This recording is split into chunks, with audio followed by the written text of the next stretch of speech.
I just became completely infatuated by tarot and everything that it could offer. Tried to start my day with a morning routine that has something really calming and grounding. That's a really important question to figure out how we can stay healthy.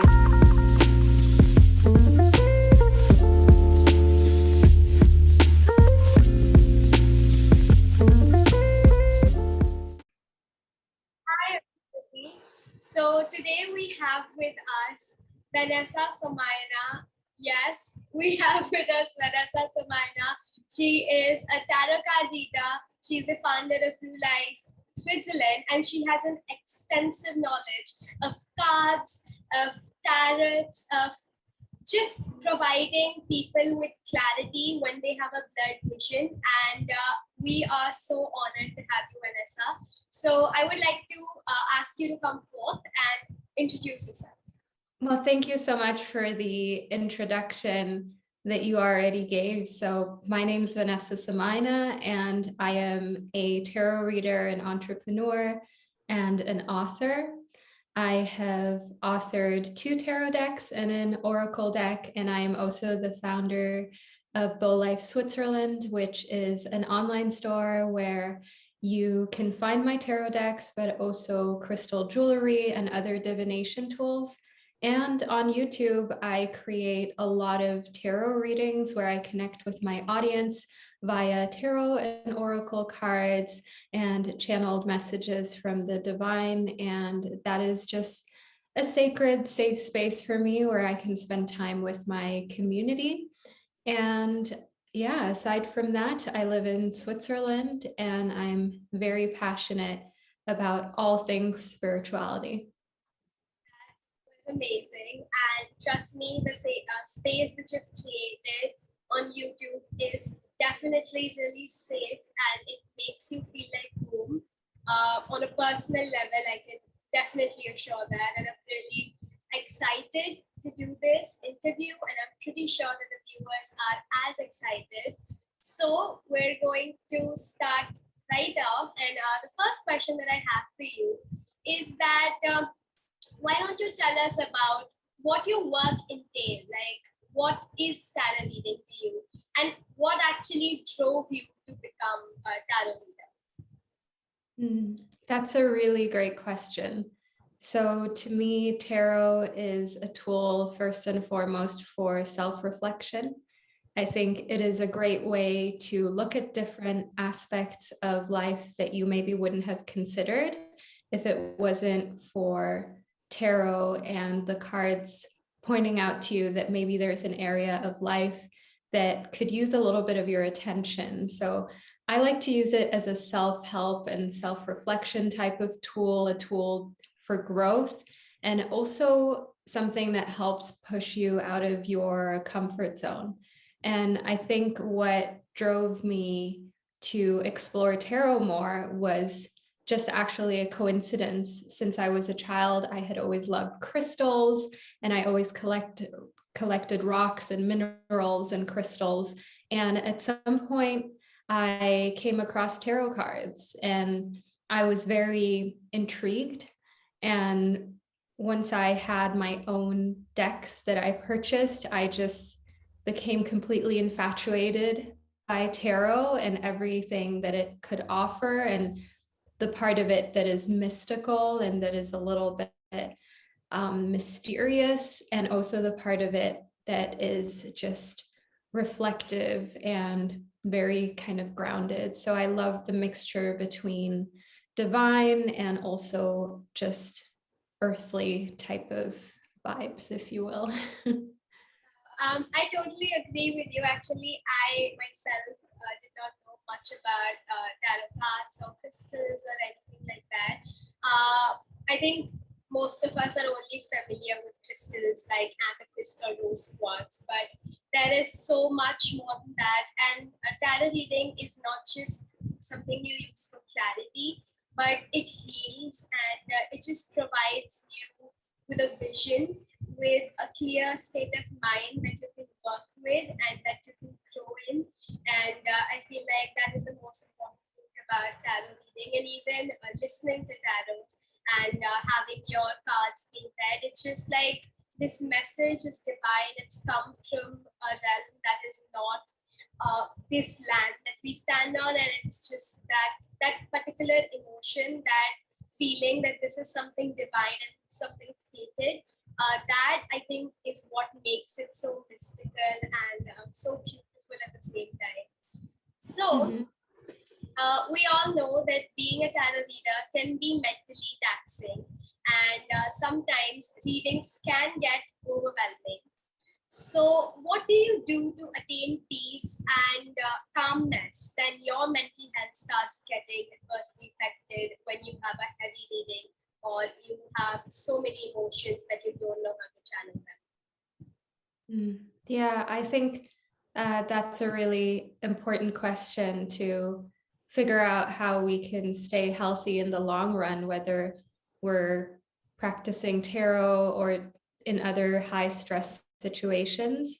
And for me personally, I really enjoy meditation and also yoga asana, but I try to do this regularly. I try to start my day with a morning routine that has something really calming and grounding rather than waiting till I feel like I really need it. Because personally, I feel as though when I've reached a point where I am at my wit's end, it's already a little bit too late. So for me, it's all about having a consistent habit and practice to do every single day.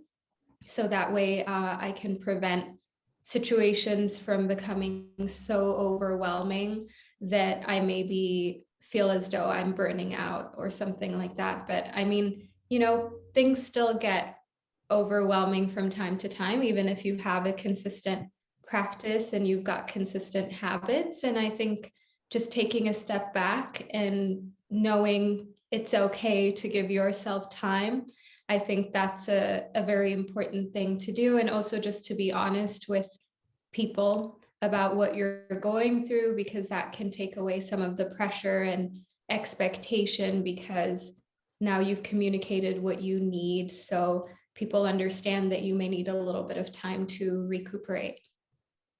I totally agree with you. It's not always about pushing yourself out of your comfort zone, trying to do something.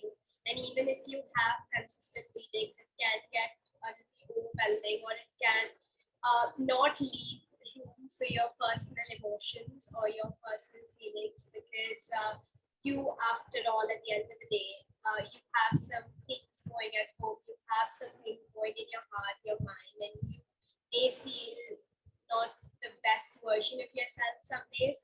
And it is okay to take a break those days, and it is not always important to do what you've chosen. And if just because you're taking a break doesn't mean that you can't do it anymore, or your passion for that thing is ended. It's just that you don't want your passion for that thing to end. That is why you're taking a break, and so that you can enjoy that thing to the fullest and actually enjoy what you're doing and stay happy while you're doing that thing. So I agree. So the next question is that you provide clarity to thousands of people through your wisely chosen words and readings. So what do you do when you yourself have a blurred vision or a clouded mind with so many thoughts? Who is your Vanessa Somuayina? Who is someone that you can turn to when you don't have clarity in yourself and you don't think you have enough room to help someone else? Yeah, that's always an interesting question when you feel as though you are the one who's supposed to kind of have it together a lot.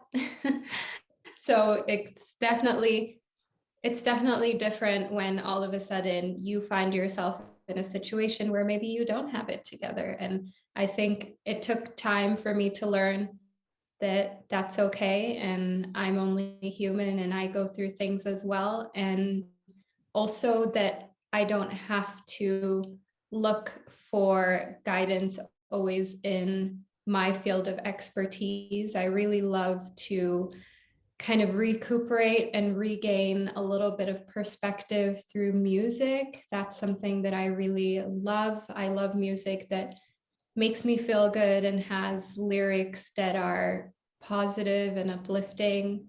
I also really love to just journal. That's a big thing.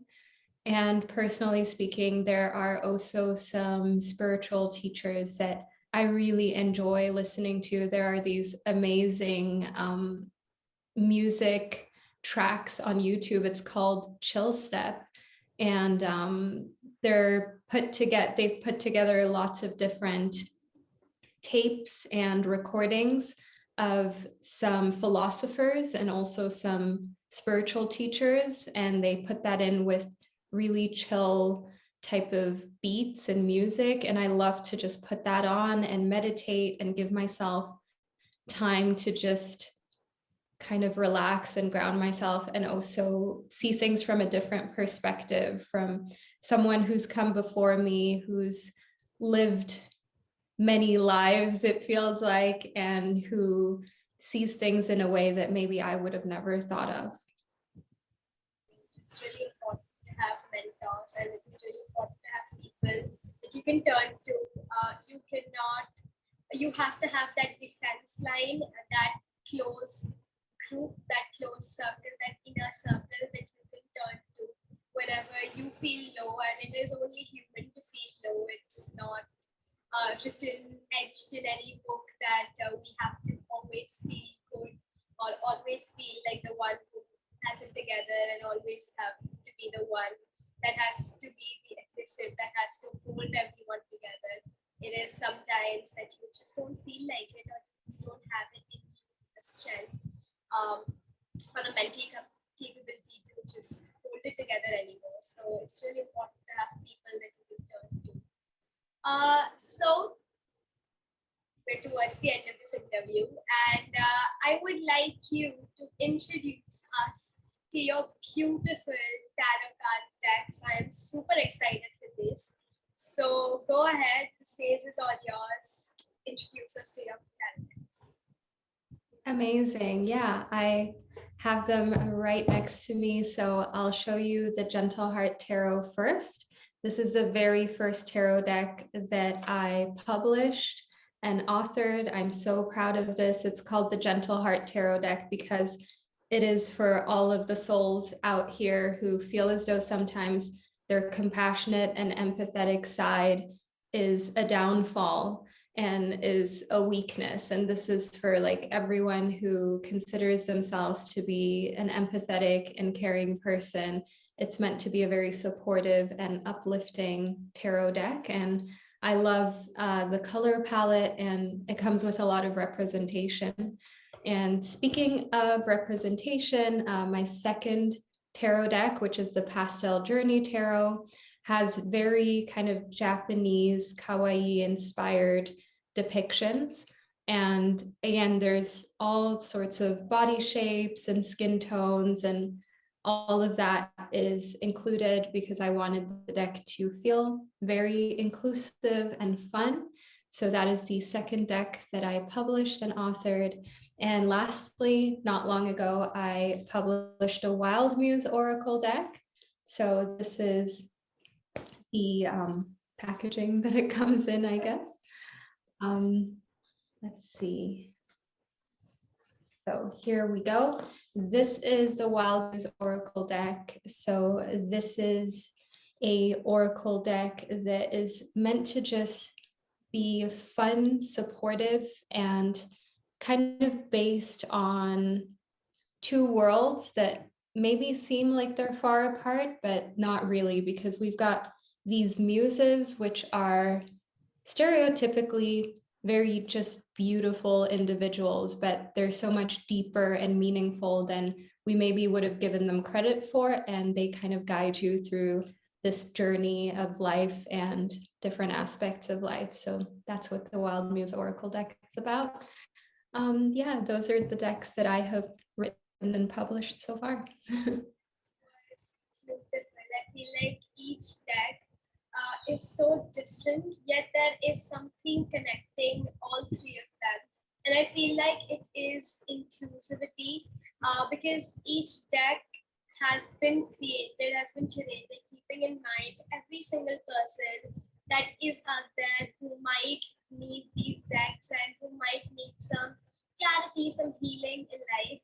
And I personally love all the three of them. Actually, it is, I think, my first time seeing the wild news one, and that looks beautiful. It looks absolutely gorgeous. And I really wish that all of these decks reach their utmost success. And I'm so excited for these decks to come more in videos and then let people know that how beautifully and how deep-rooted the messages are in these decks. So unfortunately, that was the last question of this interview. I am so grateful that you were here, and I got to talk to you, and our viewers got to know what goes inside that mind, what goes inside a mind of a tarot reader who's always been there for everyone. And it's really nice to talk to you, actually.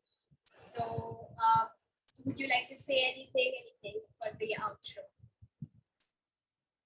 Yeah, I appreciate you so much and the time that you've shared with me here. And thank you for giving me this platform and the opportunity to connect with you and the audience, of course. And for anyone in the audience who is new, make sure that you check out my channel, which is at Vanessa Somuayina, or beaulife.com, Beau Life Switzerland, which is where you can find my tarot decks and other divination tools.